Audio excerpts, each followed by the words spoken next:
Kita ada ayam, kambing dengan lem sheng sekali dalam satu talam tu.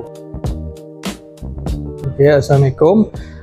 Nama saya Bazli Arami, pengurus cawangan ke semua outlet Azudi. Okay, Azudi ni ditubuhkan sewaktu PKP lagi, tahun 2022. Waktu tu ketika lockdown lah, kita bermulanya buka restoran Azudi Nasi Arab ni lah. Okay, nama Azudi tu diberikan atas adalah sebagai nama owner tu sendiri, iaitu kesederhanaan dalam bahasa Arab dia, yang mana kita fokus pada rasa, dia punya servis dan nilai yang ikhlas lah.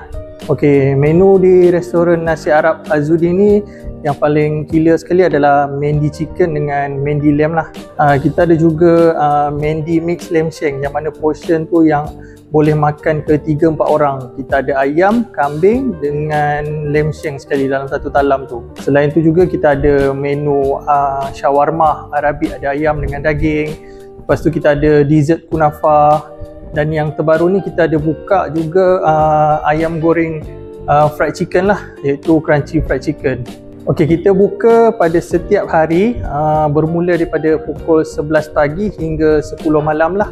Okey, kepada anda semua bolehlah datang ke Nasi Arab Restoran Azudi, iaitu best in the town, dekat Rawang, Selangor sahaja. Kita ada menyediakan menu-menu Nasi Arab seperti rasanya makan di Madinah. Yang mana belum berkesempatan nak pergi ke Madinah, bolehlah jemput datang ke restoran kita, sama saja rasa dia.